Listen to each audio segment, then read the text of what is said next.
Hermanos, este sería el quinto y último mensaje de una serie que hemos titulado Antes del Señor Partir.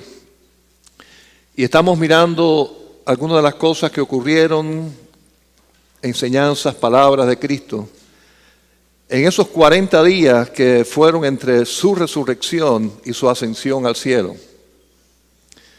Fueron 40 días muy especiales, donde el Señor Jesús hizo varias cosas quizás que sabía que eran importantes de decir y de hacer antes de Él partir de nuevo a la presencia del Padre y regresar de donde vino para siempre.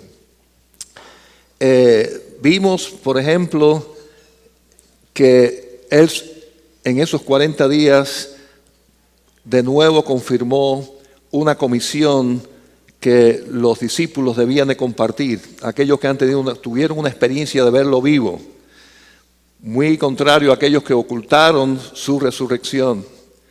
Vimos también que dejó enseñanzas muy preciosas cuando iba en el camino de Maús con aquellos dos discípulos. Vimos que en esos 40 días también vino a recordar que Él dejaba su paz, una paz especial con aquellos que le siguen, con aquellos que son sus discípulos. Vimos también, y eso fue el domingo pasado, que de una forma personal vino a arreglar cuentas con Pedro y vino a restaurarlo, a apoyarlo después de la experiencia de su negación. Y hoy vamos a ver las últimas palabras del Señor Jesús antes ya de ascender al cielo. Y vamos a estar mirando ahí el libro de los Hechos, capítulo 1. Por favor, si ustedes son tan amables, buscar en sus Biblias. Hechos, capítulo 1. Y sabemos que el Hecho fue escrito por Lucas, fue un médico convertido al cristianismo que escribió la biografía de Cristo como uno de los evangelios, el Evangelio de Lucas, pero también escribió el libro de los Hechos, donde narra cómo continuó la historia de la iglesia después de que el Señor ascendió a los cielos. Y vamos a ver cómo el Señor Jesús está terminando ahí su ministerio antes de ascender a los cielos. Y dice en el versículo 1, comenzando en Hechos 1, en el primer tratado, Teófilo, y aquí está hablando del Evangelio, la historia de Cristo, hablé acerca de todas las cosas que Jesús comenzó a hacer y enseñar, hasta el día que fue recibido arriba, después de haber dado mandamientos por el Espíritu Santo a los apóstoles que había escogido, a quienes también después de haber padecido se presentó vivo con muchas pruebas indubitables, apareciéndoles durante 40 días y hablándoles acerca del reino de Dios.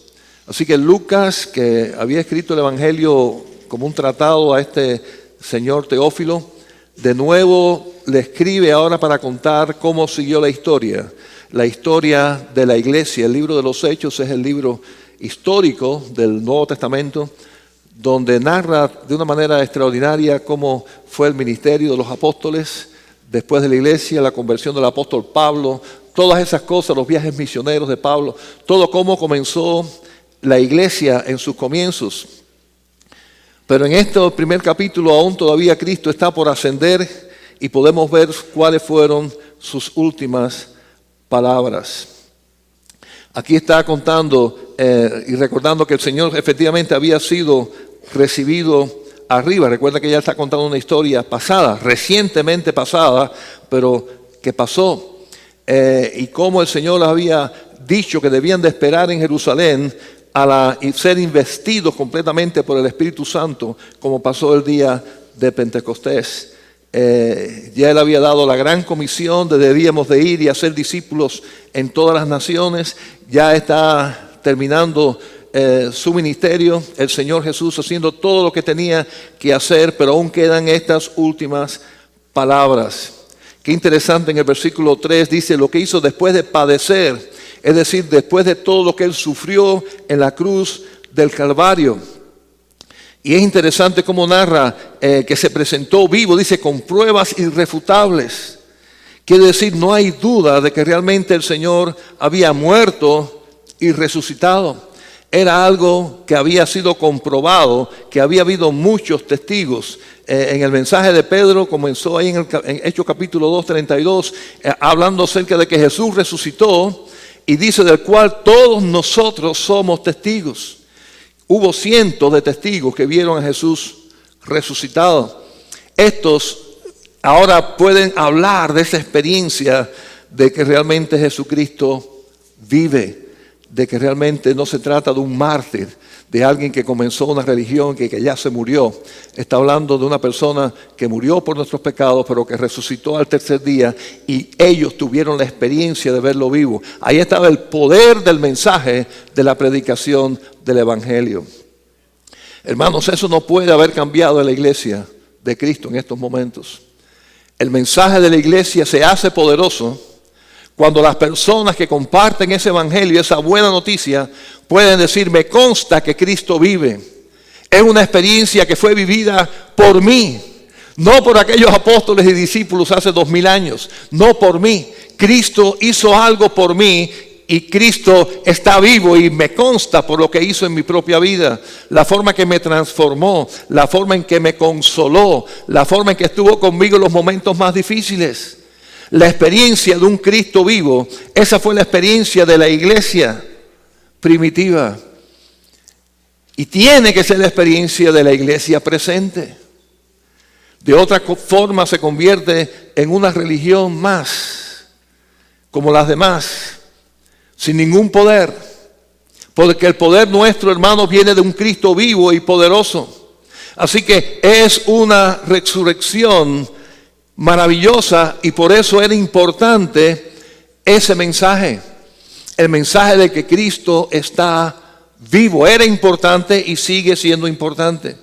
En 1 Corintios 15, 3 al 8, el apóstol Pablo recuerda: porque primeramente os he enseñado lo que asimismo recibí, que Cristo murió por nuestros pecados conforme a las Escrituras. Importante saber que Cristo murió por nuestros pecados, amén. Y que fue sepultado, pero ahí no se queda el mensaje. Y que resucitó al tercer día conforme a las Escrituras. Y que apareció a Cefas y después a los 12. Después apareció a más de 500 hermanos a la vez, de los cuales muchos viven aún y otros ya duermen. Después apareció a Jacobo. Después a todos los apóstoles. Y al último de todos, como un abortivo, me apareció a mí. ¿Cuántos pueden decir como Pablo? Al final, como último, también me apareció a mí. ¿Cuántos podrán decir eso? Y no es que tuvo una visión, quizás que Cristo se le apareció en su casa y le tocó el hombro. Quizás no fue así. Pero hermanos, el día que mi vida fue transformada, el día que empecé a tener paz en medio de cualquier circunstancia, el día que empecé a tener seguridad de vida eterna, el día que empecé a vivir en esperanza, fue porque tuve un encuentro con Cristo, un Cristo vivo y poderoso. Esa era la base del mensaje del apóstol Pablo. Esa era la base del mensaje del apóstol Pedro. Era la base del mensaje de la iglesia cuando comenzó. Y es la base del mensaje de la iglesia verdadera de Jesucristo en estos tiempos. Tenemos como iglesia, como cabeza, a un Cristo vivo. Él es el fundamento de nuestra iglesia, un Cristo vivo. Él es nuestro pastor, un Cristo vivo. Él es nuestro capitán, un capitán vivo y poderoso y divino, el Hijo de Dios. Cuántas cosas maravillosas se resumen en la persona de Jesucristo. Con razón le pusieron cristianos a los cristianos. De ahí viene la palabra de Cristo, ¿no? Los seguidores de Cristo. Qué bien vino esa palabra. Y qué felices de que nos llamen cristianos. Sí, somos cristianos. Somos seguidores de Cristo, del Cristo vivo, real y poderoso. Ahora en el versículo 3 vemos que ese Cristo resucitado, dice después de padecer, dice que hablándoles acerca del reino de Dios. Así que en esos 40 días después de Cristo resucitar, antes de ascender al cielo, dice que le seguía hablando, predicando acerca del reino de Dios, el mensaje del Evangelio. Así que de eso también se trató el tiempo en que el Señor Jesús estuvo entre nosotros ya resucitado. Así que su presencia no fue solamente para algo místico, de que se gozaran de que Él estaba presente, sino que aprovechó el tiempo enseñando, ¿qué cosa? ¿Qué cosa? Las escrituras acerca del reino, la palabra de Dios. A eso también se dedicó el Señor en estos 40 días antes de ascender al cielo. Las enseñanzas finales que como iglesia primitiva, comenzando, debía de recibir palabra de Dios, preparándolos para algo muy especial, inspirándolos con la enseñanza de su palabra, de las profecías del reino de Dios, lo que está escrito en la palabra de Dios sobre su reino. Hermanos, a eso también dedicó el Señor cuando se sentó con sus discípulos ya resucitado. El día que la iglesia deja de predicar la palabra de Dios, hermanos, el día que todo se convierte en algo emocional solamente, o en algo intelectual solamente, o en algo social solamente, y deja la palabra de Dios a un lado, dejó de ser iglesia de Cristo. Porque aquí vemos al Cristo, aún después de muerto y resucitado, enseñando las Escrituras, preparando a su iglesia, preparando a sus discípulos para algo maravilloso y grande.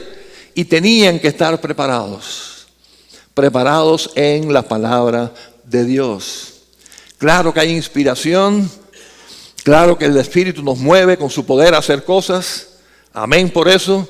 La iglesia tiene que tener la pasión del Espíritu Santo, tiene que estar motivada a hacer la obra del Señor, pero basada en la palabra de Dios, en las Escrituras. Hay que profundizar en las Escrituras, hay que meditar las Escrituras, hay que aprender las Escrituras, hermanos.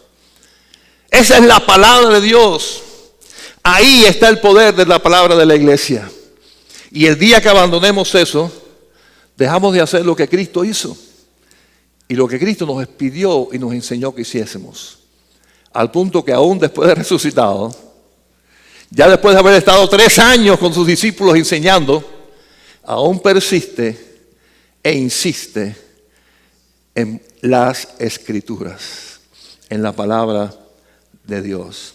Así que habla de las Escrituras, nos prepara, pero al mismo tiempo los encomendó a una misión con poder. Una misión que ya había sido dada, ¿verdad? La gran comisión fue antes de que él muriera, de que lo estuviera enterrado, pero ahora está haciendo algo maravilloso. Vamos a ver los versículos 4 al 8, Hechos 1.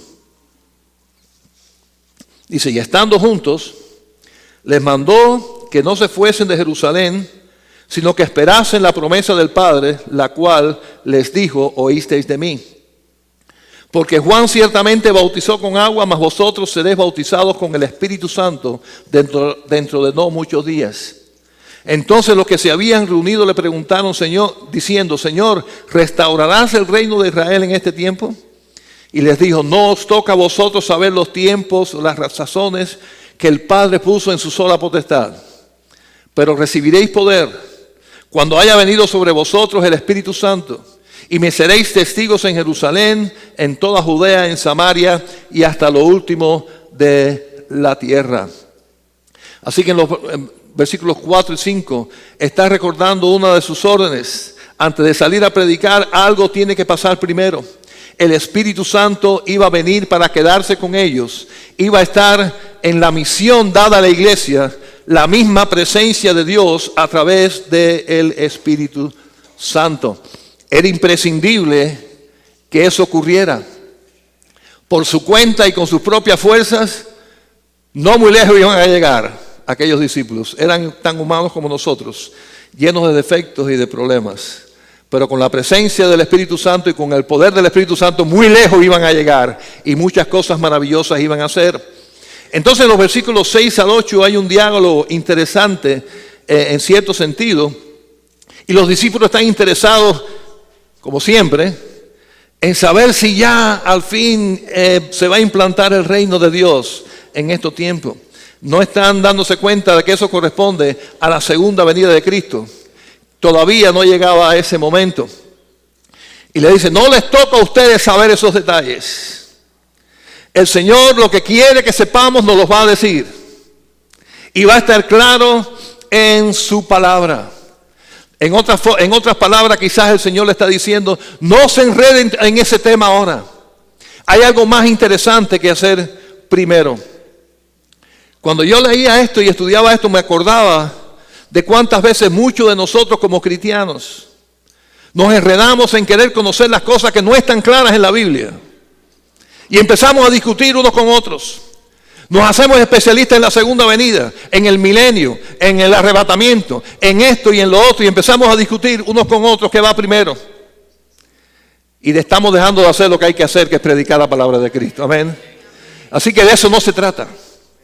Y ellos le han dicho, lo que el Señor quiere que tú sepas está claro en las Escrituras. Lo demás déjalo a Él. Dice la palabra que ahora vemos como con velo, un velo delante. Algún día ese velo se nos quitará. Mientras tanto, escucha, atiende mi palabra y obedece. Eso es lo que tienes que hacer. Y en eso el Señor estaba muy claro. No les corresponde a ustedes saber. No es importante que ustedes tienen que saber. Lo que tienen que saber es que el Espíritu Santo va a estar con ustedes y algo maravilloso van a hacer. Ese es el punto ahora. Ese es el paso siguiente. Es lo primero que deben de hacer. Pensando en esto y pensando en alguna ilustración para entender lo que esto significa, lo pensé de esta manera. Vamos a suponer que el presidente de los Estados Unidos nos llaman, de la oficina, perdón, del presidente nos llaman y nos dicen, ¿sabes qué? Hay una misión muy especial que el gobierno está esperando que usted realice. Es algo tan grande y tan maravilloso que ha salido de la oficina del presidente para que usted lo ponga en práctica. Y usted dirá, wow, qué honor, ¿verdad? Me han puesto en mis manos algo tan importante para el país, que vino directamente desde arriba. Y bueno, está bien, que voy a hacer la misión. Nos explican la misión y nos dicen, pero espérese un momentico. Hay algo más. La autoridad de lo que usted va a hacer es tan grande que el mismo presidente va a ir con usted. Cuando usted llegue a un lugar y usted diga, vengo a traer este informe, ahí va a estar el presidente diciendo, yo lo autoricé y yo estoy aquí con él. Y usted dirá, ¿cómo?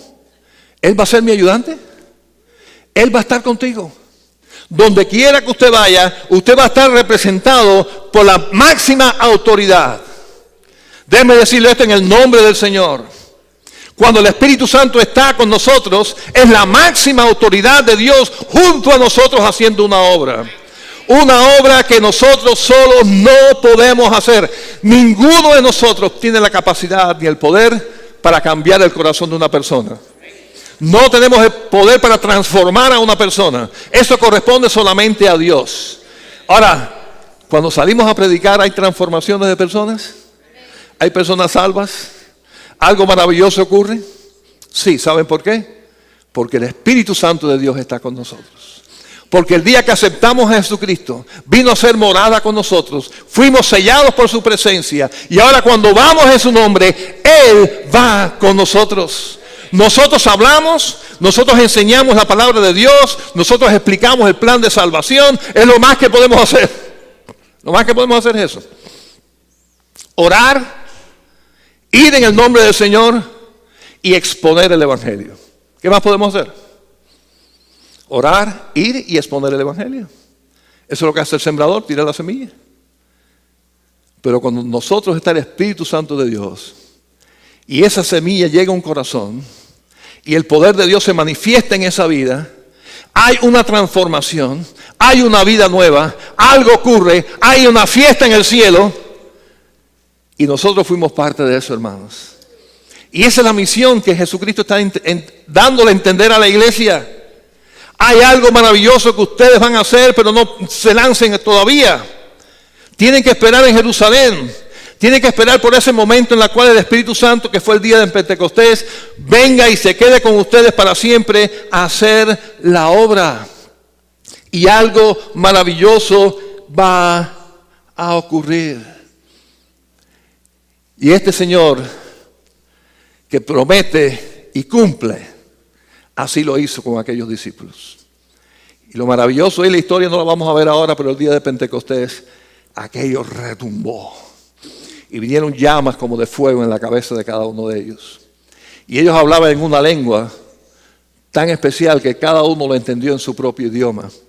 Y ahí la obra del Espíritu Santo comenzó.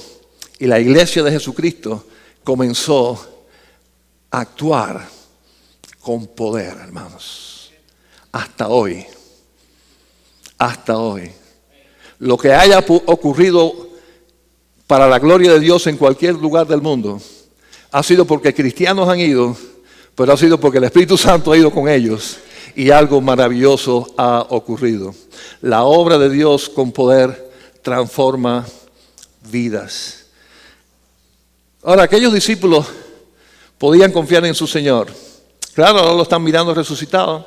Pero hay una historia que no vimos, que nos la saltamos un poco, que está ahí en Juan 21, de ya Cristo resucitado, que una vez más confirma que aquel Señor Jesús que está hablando, claro, ahora está resucitado, por favor, ya no había dudas, las dudas que ellos tenían ya se le habían ido, pero de nuevo ha sido reconfirmada en esta historia tan interesante que está ahí en Juan capítulo 21, por favor búsquenla en sus Biblias, comenzando en el versículo 4. Juan 21, 4. Dice, cuando ya iba amaneciendo, se presentó Jesús en la playa, mas los discípulos no sabían que era Jesús. Y les dijo, hijitos, ¿tenéis algo de comer? Le respondieron, no. Él les dijo, echad la red a la derecha de la barca y hallaréis. Entonces la echaron y ya no la podían sacar por la gran cantidad de peces. Entonces aquel discípulo a quien Jesús amaba, sabemos que es Juan el que está escribiendo el Evangelio, ¿no? A quien Jesús amaba, dijo a Pedro, ¡es el Señor! Simón Pedro, cuando oyó que era el Señor, se ciñó la ropa porque se había despojado de ella y se echó al mar. Regresó a nada donde estaba Cristo, de la emoción. Por eso cuando hablamos el domingo pasado de que la conversación que tuvo el Señor con Pedro, dijimos que Pedro estaba mojado. Y fue porque cuando supo que era Cristo, pues se echó al mar y vino nadando, en el lago de Nazaret, nadando donde él estaba. Ahora, una vez más, el Señor demostró con aquel simple milagro que tiene poder, que cuando hacemos algo en su nombre, algo maravilloso ocurre. Y no sabemos exactamente la motivación del Señor. Bueno, la motivación principal es que tenía hambre y quería comerse un pescado. Está escrito ahí. Pero yo sospecho que había algo más oculto también, además de que tenía hambre y quería comerse un pez fresco, acabadito de sacar del lago, del mar. Sino que también podía ser que quería recordarles, acuérdense, que en mi nombre hay cosecha. Recuérdense que en mi nombre milagros pasan. Y allí dice que no podían sacar las redes de la cantidad de peces que ellos tenían, estaban sacando del mar. Y ahora, ese Señor, el que dio la gran comisión, que dijo que hiciéramos discípulos y que Él iba a estar con nosotros todo el tiempo, y sabemos que eso se cumple ahora de una manera más que especial a través del Espíritu Santo de Dios. Él tiene poder. Él hace milagros. Él hace cosas que no tienen explicación. Y ese, porque es divino, porque es la segunda persona de Dios y puede estar en muchos lugares al mismo tiempo, está con cada uno de sus hijos cuando en su nombre va a hacer la obra del Señor. Sea un viaje misionero, sea hablándole al vecino, sea visitando a un enfermo, sea saliendo a repartir un tratado. Donde quiera que un hijo de Dios va, cumpliendo la orden del Señor de serle fiel, recordemos siempre que el Señor resucitado y vivo está a nuestro lado. Y que cuando Él dice tira ahí, tire que vamos a pescar. El Señor tiene poder, está a nuestro lado. No se trata de una experiencia mística. Se trata de una experiencia real. Recuerdo cuando estaba en la escuela, un país comunista, decía, bueno, están los materialistas, están los idealistas. Los materialistas somos los que creemos la materia, lo que es real. Los idealistas son los que creen ideas. Y ahí están incluidos los cristianos. A mí me consideraba un idealista. Pero una conversación con alguien una vez dijo, tú estás equivocado. Yo no soy idealista, yo soy realista. Yo creo la realidad. El Dios que yo creo no es una idea. El Dios que yo creo es tan real como que tú estás parado ahí. El Dios que yo creo está vivo y es poderoso. Fíjese, es poderoso que cambió mi vida. Y tengo 1000 cuentos y 1000 historias que hacerte de un Dios vivo que transforma, el que creó todas las cosas estas que tú dices que es una idea. No, es un Dios verdadero que hizo este mundo donde tú vives. La materia que tú puedes tocar existe porque un Dios real lo creó. Es un Dios poderoso y ese es mi Dios. Y su segunda persona, Jesucristo, vino a este mundo, murió por mis pecados. Yo le creí, puse mi fe en Él y desde ese momento fui salvo. Y algo pasó en mi corazón, algo pasó en mi vida hasta hoy, que una religión no pudo hacer, que un partido político no pudo hacer, que el dinero no pudo hacer, pero que un Cristo vivo sí pudo hacer. Hermanos, este es el testimonio poderoso de la iglesia. La gente está cansada ya de tanta religión y de tanta palabrería. Necesita personas que puedan demostrar con sus vidas que hay un Dios poderoso. Que en medio de una tragedia da consuelo. Que en medio de la soledad da compañía. Que en medio de cualquier problema trae paz. Que cuando hay dudas, da sabiduría a través de su palabra. Todo eso son realidades, no son ideas, son realidades. Son cosas tangibles y poderosas que pasan en la vida de las personas que creen en este Cristo vivo, resucitado y poderoso. Y esa es la experiencia que ellos tuvieron. Y así dijo sus últimas palabras. Hermano, últimas de las últimas de las últimas. Ya a punto de salir. Ya a punto de ser levantado en el cielo, como vamos a ver en el versículo 9. Pero anteriormente, últimas palabras, ya las últimas. Y me seréis testigos en Jerusalén, en toda Judea, en Samaria y hasta lo último de la tierra. Eso es el versículo 8. Y habiendo ya, entonces pasando al versículo 9, y habiendo dicho estas cosas, viéndolo ellos, ¿qué dice? Fue alzado. Así que antes de fue alzado, versículo 9, está el versículo 8. Imagínense una persona que ya las últimas palabras, últimas de las últimas. Y me seréis testigos. Yo me pregunto si eso podrá ser importante para la iglesia. Si es lo último que nos dijo el Señor antes de ascender. Como nos hacían nuestros padres. Y acuérdate de la llave, acuérdate de cerrar la puerta, acuérdate de apagar la luz, ya lo último. Y me seréis testigos. Así que, hermano, la experiencia del Pentecostés, maravillosa y poderosa, de la llegada del Espíritu Santo y manifestarse con poder en aquel lugar, del estruendo, del terremoto, de los fuegos de la cabeza de la gente, de hablar en una lengua extraña pero que todo el mundo entendió. Todo eso, hermanos, no era para una experiencia y poder decir, ¡ay! Tremendo fue eso.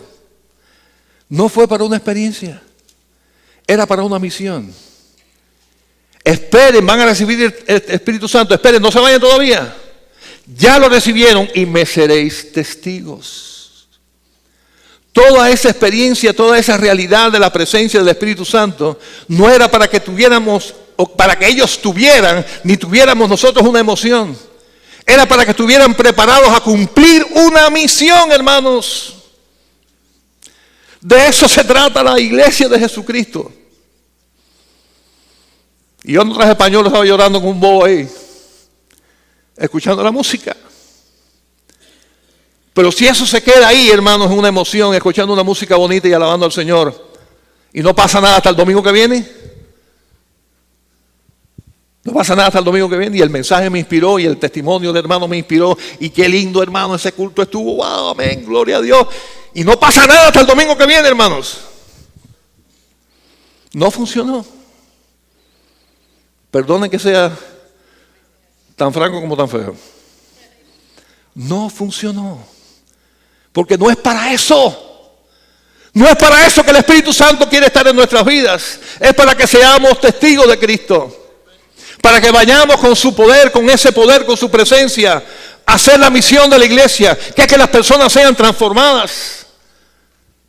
Por eso hay que hablar de Cristo, por eso hay que entrenarse en cómo presentar el Evangelio de Jesucristo a las personas que necesitan de Cristo. Por eso hay que tener tratados en el bolsillo, en la cartera, donde quiera. Por eso hay que aprovechar toda oportunidad. Por eso cuando salimos inspirados de un culto es para servir al Señor y para cumplir una misión, porque fuimos enviados a eso. Y me seréis testigos. El Señor ya se va a ir al cielo, ya está yéndose, ya está levantándose, y me seréis testigos. ¿Dónde? En Jerusalén, en Judea, toda Judea y Samaria, y hasta lo último de la tierra. Escuché una vez a una persona y de verdad que me estaba tratando de desanimar. Y sus palabras fueron: ¿por qué eso de ir a Nicaragua? Si hay tantos nicaragüenses aquí. ¿Por qué tiene que ir allá si es que la gente está aquí sin conocer a Cristo? Por cierto, que esa persona que me estaba diciendo eso tampoco visitaba aquí tampoco, está bien, pero bueno. La respuesta es sencilla. Porque es lo que nos mandó el Señor a hacer. La misión no es cuando terminen con Jerusalén, que ya todo Jerusalén sea cristiano, entonces vayan a Judea. Y ya cuando no quede ni un solo inconverso en Judea, entonces vayan a Samaria. No es así, porque todavía estarán en Jerusalén. ¿No es así? No, es una misión de ser testigos en Jerusalén, donde estamos, en Judea, la zona, en Samaria, lo que están a nuestro alrededor. ¿Y hasta dónde? Hasta el fin del mundo. Y yo doy gloria a Dios, hermano Carlos, porque desde hace ya cuántos años, para la gloria de Dios, nuestra iglesia ha estado cumpliendo esta misión. No digo que ha sido perfecta, hemos cometido 1000 errores, pero intencionalmente hemos dicho en nuestro calendario, tiene que haber actividades en nuestra Judea que se llama Georgia.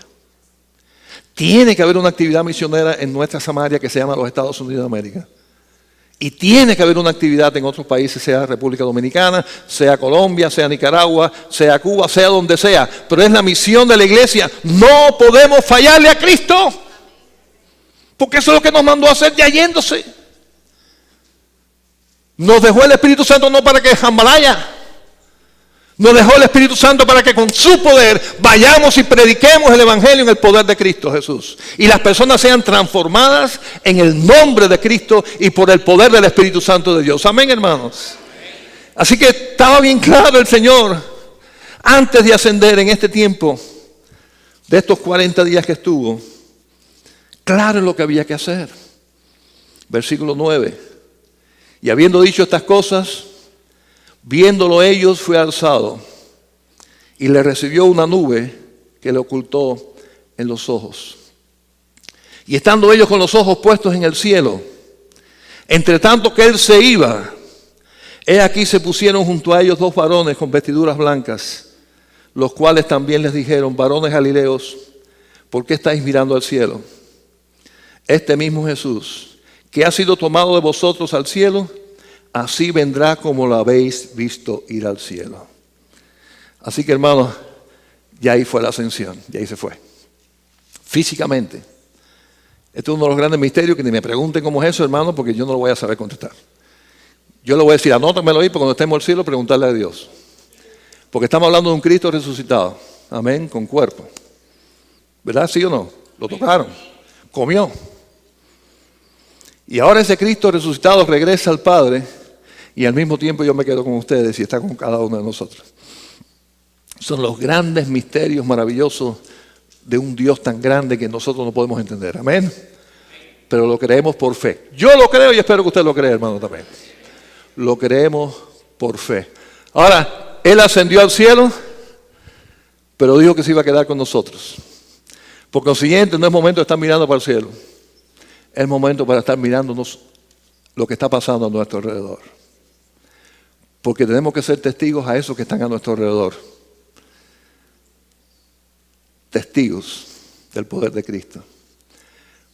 Y sí, muchas veces el que está a nuestro alrededor es mi hermano en Cristo, que ya no necesita que le predique el Evangelio otra vez porque ya es salvo, pero necesita mi amor, mi compañía, mi sustento, mi presencia, si está sufriendo, mi ayuda. Amén, hermano. Así que cuando ministramos a nuestros alrededores, el que esté a nuestro alrededor en necesidad. Pero definitivamente, como estudiamos en Discipulado, la cruz de Cristo, eso incluye al que está afuera, el que aún no es salvo, el que necesita escuchar el mensaje del Evangelio, el que necesita ver el testimonio de una vida transformada por un Cristo vivo y poderoso. Así que nosotros que estamos mirando al cielo a ver el Señor cuando viene, nos toca hacer lo que hay que hacer para que cuando venga nos encuentre haciendo lo que debemos de hacer. ¿Estamos de acuerdo conmigo, hermanos? Y no critico lo que están los especialistas en escatología, no los critico porque es un tema interesante, ¿verdad? Que se la pasa todo el día mirando al cielo, no porque Cristo viene ahora, no porque la profecía tal, no porque tal cosa acá. El que está al lado perdiéndose, no le ha predicado al vecino, no le ha hablado del Evangelio al vecino, y está preocupado que si el milenio es ahora, que si el milenio es después. Hermano, predique a Cristo. Que el Señor cuando venga, que va a venir como ladrón en la noche y nos va a sorprender, aunque estés mirando por donde estés mirando, nos va a sorprender. Porque ahí lo dice, vendrá como ladrón en la noche y nadie sabe cuándo va a venir un ladrón. Pero lo que sí dice la palabra y lo que sí nos corresponde hacer es que cuando Él aparezca de sopetón y nos sorprenda, nos encuentre siendo testigos de Él en nuestra Judea, en Samaria, en Jerusalén o en el fin del mundo, donde quiera que el Señor nos encuentre haciendo su obra. Porque fue importante para Él en todo su ministerio recordarlo a sus discípulos. Fue importante para Él en los últimos días, después que resucitó. Y fue tan importante para Él que fue las últimas palabras que dijo antes de ascender a los cielos. Vamos a orar. Padre Santo, Señor, gracias por tu palabra preciosa. Gracias porque en ella encontramos la verdad. Y la verdad eres tú. Gracias, Señor Jesús. Gracias, Jesucristo, Hijo de Dios. Gracias porque dejaste tu trono en el cielo junto al Padre y viniste a nacer humildemente como un bebé a través de una virgen. Y naciste en este mundo al punto de ser tan humilde que ni un lugar tuviste. Y naciste en un pesebre. Gracias por tu vida perfecta. Gracias por tus enseñanzas. Pero sobre todas las cosas, gracias porque moriste por nuestros pecados. Qué precioso es que siendo nosotros pecadores y teniendo un Dios justo que no puede pasar por alto el pecado, tú cumpliste la ley de Dios de muerte sin haber pecado, ocupando nuestro lugar. Gracias porque lo hiciste, gracias por tu muerte. Y gracias porque a través de la fe en ti, ahora el Padre nos perdona. Pero Señor, hemos estado aprendiendo y recordando que tú no quedaste en la tumba. Tú resucitaste al tercer día. Y como Cristo vivo y maravilloso te mostraste al mundo. Y ellos fueron testigos de que tú eres un Cristo vivo. Y así ascendiste al cielo.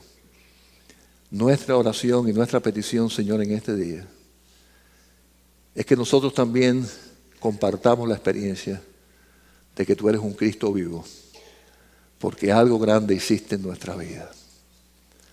Porque fuiste tú quien nos salvaste, fuiste tú quien nos cambiaste. No fue un pastor, no fue una iglesia, no fue una religión, fuiste tú, Señor. Y por eso ahora testificamos de que te eres poderoso, de que tú haces cosas que el hombre no puede hacer, porque lo hiciste en nuestra vida. Gracias, Señor, porque lo hiciste.